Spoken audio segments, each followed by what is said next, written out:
Olá, estamos na terça-feira, 21 de setembro de 2021, 21 de 21, dia de eu voltar a agradecer a você que prestigia, que me dá força, que comenta, que dá aquele gostei, aquele sinalzinho positivo, e pedir que você, se possível, compartilhe com os amigos, se gostar desse vídeo aqui.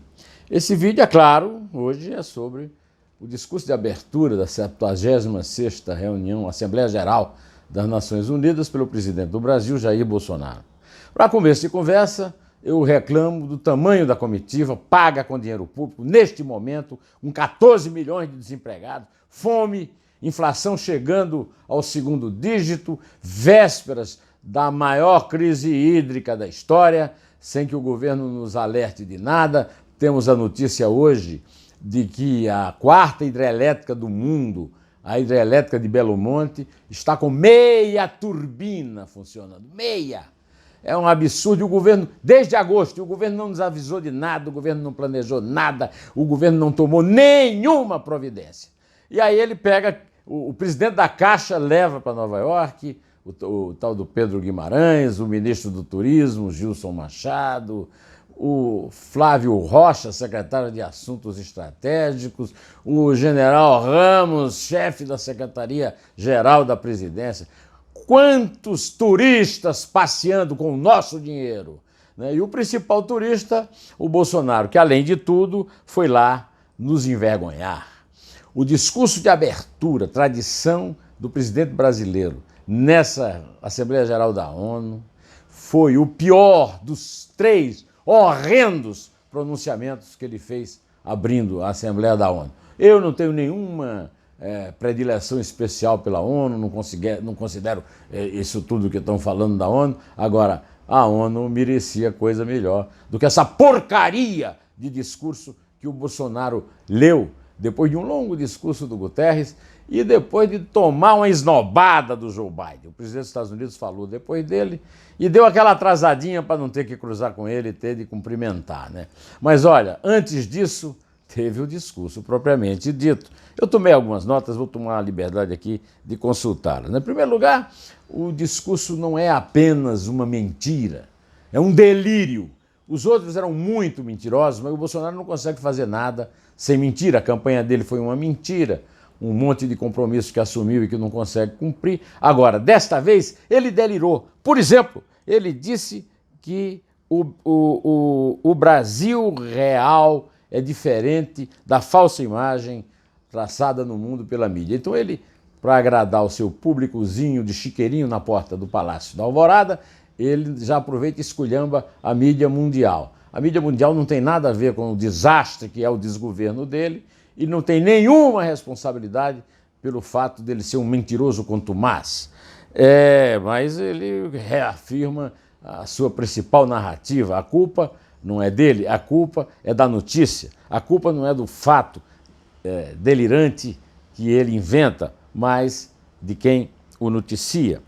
A grande mentira começa quando ele começa o discurso pela mídia e depois diz que livrou o Brasil do socialismo quando ganhou a eleição e quando tomou posse. Eu fico imaginando Michel Temer, o seu antecessor, que agora foi usado por ele para se aproximar de Alexandre de Moraes, que está negando mais um delírio dele no discurso da ONU. Alexandre de Moraes está investigando a família Bolsonaro por seus crimes, inclusive de corrupção. O filho 01, Flávio, que está sendo processado com provas acumuladas pelo Ministério Público do Rio de Janeiro, de extorsão de funcionário, de peculato, crime grave de desvio de dinheiro público. Já também estão investigando o número 02, o Carlos, e o número 04, que usa de expedientes ainda na flor da idade, que aprendeu com o pai de viver da política e, sobretudo, da política baixa, do baixo clero. Pois é, o socialismo do Temer realmente é a piada do século, o delírio do século. Há outros delírios. Por exemplo, os governadores e prefeitos do Brasil que são os responsáveis pela inflação mundial. Mundial! Não é a inflação do Brasil, não. A inflação mundial! Porque adotaram medidas de restrição, uso de máscara e outras tentativas de deter contra a oposição dele, que tentou evitar isso até no Supremo, o contágio do novo coronavírus, para quem ele bate continência, de quem ele é o principal subordinado.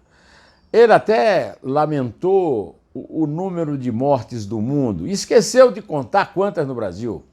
Hoje, estamos em baixa, felizmente, por causa da vacinação, estamos com 591 mil cadáveres empilhados na conta do Bolsonaro. E ainda tem bolsonarista que me escreve: diga um brasileiro que foi assassinado pelo Bolsonaro. 591 mil, viu? Se você consegue... O Bolsonaro não consegue sair nem do zero. Ele diz que é zero corrupção porque ele não sabe contar até 1. Não é até 3, até 5, até 10. Até 1. Ele não sabe sair do zero, né? Casos concretos de corrupção no governo dele estão sendo desvendados pela Comissão Parlamentar de Inquérito do Senado da Covid, né? No Senado. Ele também fez propaganda dos seus preconceitos religiosos quando disse, talvez num deslize de lapsus linguae, né? De lapso da língua, que os cristãos afegãos terão vistos brasileiros. Por que os cristãos, né? Por que os cristãos afegãos terão vistos e os muçulmanos não terão? Aliás, é a minoria. Os cristãos afegãos até existem, mas são uma grande minoria. E ele só provou lá o seu preconceito e a falsidade, porque ele não é cristão, não. Cristo pegava o amor e ele só quer saber do ódio, da guerra e da morte. Disse ao mundo, a 100 chefes de Estado do mundo, dos 190 que são membros da ONU, que a manifestação a favor dele, que ele roubou o dia 7 de setembro, que é uma data da pátria, a data da independência para ele, teve milhões de pessoas na rua e foi a maior da história. Só saltei um comentário. Eu estive, ô babaca, ô idiota! Eu estive nas manifestações de 2013 e nas de 2014, 15, 16, pelo impeachment da Dilma, principalmente mais perto do impeachment. A tua manifestação foi um fiasco, apesar de ter pegado um monte de velhinho, colocado em ônibus e ter trazido para a Avenida Paulista e para a Esplanada dos Ministérios para tentar fazer número. Mas é um mentiroso quanto mais, né? Ele também se descuidou em algumas coisas importantes. A CPI da Covid está pensando, no seu relatório, incluir crimes contra a humanidade para mandar para os tribunais penais internacionais, especialmente o de Haia. Ele confessou crimes contra a saúde pública, crimes sanitários no mundo. Ele disse que continua contra as restrições sanitárias, tais como o isolamento. O isolamento social, para ele, não é nada. O isolamento social é simplesmente a impossibilidade do contágio, é a tentativa de evitar o contágio. O uso de máscara é a mesma coisa. Não me lembro dele ter se referido ao uso de máscara, mas as restrições sociais ele se manifestou. Ele era o único chefe de Estado não vacinado em Nova York. Na véspera da sua chegada,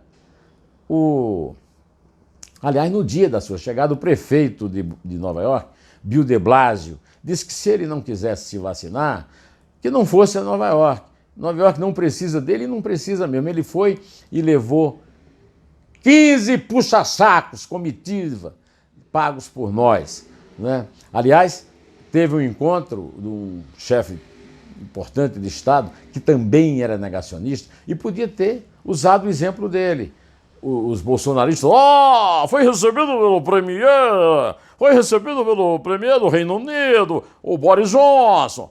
O Boris Johnson disse a ele que tinha se vacinado 2 vezes com a AstraZeneca e o aconselhou a se vacinar. Ele disse, não, eu não vou me vacinar, e ali fez propaganda contra a vacina, que é uma das bandeiras da ONU e que é também um crime sanitário para ser julgado pelo Tribunal Penal internacional. Mas pior do que isso foi insistir que é a favor do tratamento precoce, alguns dias depois da denúncia na CPI de que o plano de saúde Prevent Senior do Hospital Santa o quê? Nem me lembro mais. Tinha praticado um crime terrível, que era o time do Josef Mengele nos campos de concentração nazistas, que era usar seres humanos como cobaias humanas.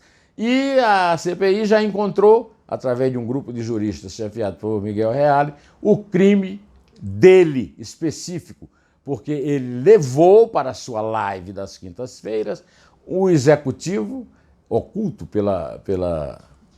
pelo plano de saúde, nas notas, Santa Maggiore, o nome da Isabel está me socorrendo aqui. Pois é, e levou o tal do Pedro Benedito de Batista Lira para a sua live, e ele se negou na semana passada a depor na CPI, quando a CPI descobriu esse crime hediondo cometido pelo plano de saúde e pelo hospital, né?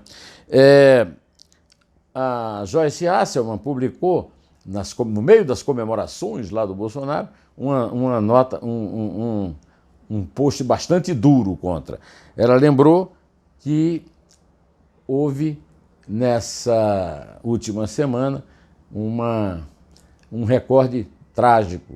46 mil brasileiros, 6 vezes mais do que no ano passado, foram presos na fronteira, tentando fugir do Brasil, passando do México para os Estados Unidos. Eu me lembrei também da notícia de uma senhora brasileira de 46 anos que morreu de fome e sede porque foi abandonada no deserto. O Brasil está abandonado no deserto. A morte dessa senhora, que é uma morte que todos nós devemos lamentar e chorar, é uma espécie de metáfora do Brasil de Bolsonaro. Aí ele vem mais. Olha, essa não é a única morte, não. Ele falou das mortes do mundo e não disse quantos. Não falou das 591 mil, né, brasileiros que morreram. E não falou também que o governo dele não deu dinheiro para o Instituto Nacional de Pesquisas Espaciais para produzir os isótopos necessários no tratamento do câncer. Os pacientes de câncer no Brasil não estão tendo mais os remédios com isótopos. E eu quero lembrar que ele e o Arlindo Quinalha, do PT, são os artífices da picaretagem da pílula do câncer, que evita que brasileiros com câncer façam o tratamento certo do câncer, que não é a pílula que eles inventaram. Falou no auxílio emergencial de $800. Eu não sei quantos meses ele somou nessa conta, mas o auxílio real foi de R$600, o que dava ali 130, $140. Mas o senador Randolfo Rodrigues, vice-presidente da CPI da Covid no Senado, fez a conta dos $800 e essa conta deu R$4.256 por brasileiro. Pelo amor de Deus. Antes do discurso, eu queria chamar a atenção para alguns fatos. O primeiro fato é que ele covardemente fugiu de uma manifestação contra ele, entrou, uma vergonha para um estadista brasileiro, pelas portas dos fundos do hotel onde ele estava. Eu até lembrei num artigo que eu escrevi para o meu blog no Estadão, os exemplos de Pinheiro Machado, o condestável do governo Hermes da Fonseca, que enfrentou manifestantes estudantis, dizendo ao seu motorista: vá, mas não vá tão rápido que pareça medo, nem tão devagar que pareça provocação. Lembrei também Ulisses Guimarães enfrentando a PM da Bahia para fazer um comício em Salvador. Corajosos, elegantes, ao contrário de Marcelo Queiroga, que mostrou o dedo indo no transporte para o hotel, ao lado do chanceler, o Carlos Alberto Franco França. O Carlos Alberto Franco França, enxovalhando o Itamaraty, fez arminha. É pior do que o dedo obsceno, porque a arminha é uma ameaça de morte. Eu queria lembrar, por último, o milico Wagner Rosário, que, como o Bolsonaro não teve competência a chegar sequer a major, se aposentou e hoje é auditor-geral da República. Foi à CPI passar vergonha. O Renan chegou a duas conclusões do lamentável depoimento dele até a hora em que eu estou gravando esse vídeo. A primeira coisa terrível é que ele comparou o preço, o sobrepreço da vacina da Covaxin, outro exemplo de corrupção que não foi concretizado, mas chegou a ser realizado até a hora do pagamento, e o outro é que ele só comparou com os outros preços da Bharat Biotech, a fábrica daquela vacina específica. E outra é que tem 170 agentes públicos investigados pela a controladoria e nenhum foi devidamente processado na forma da lei, porque ele disse que a controladoria não tem como vítimas, alvos, os cidadãos comuns, as pessoas físicas, né? Mas sim os entes públicos. Eu sei que eu já tomei muito do seu tempo, mas muito mais do que do seu tempo aqui, o nosso tempo todo foi tomado pelo discurso lamentável do Bolsonaro, e me despeço de você, direto ao assunto, em té. E é a verdade, não esse tipo de delírio que poderá salvar as nossas vidas.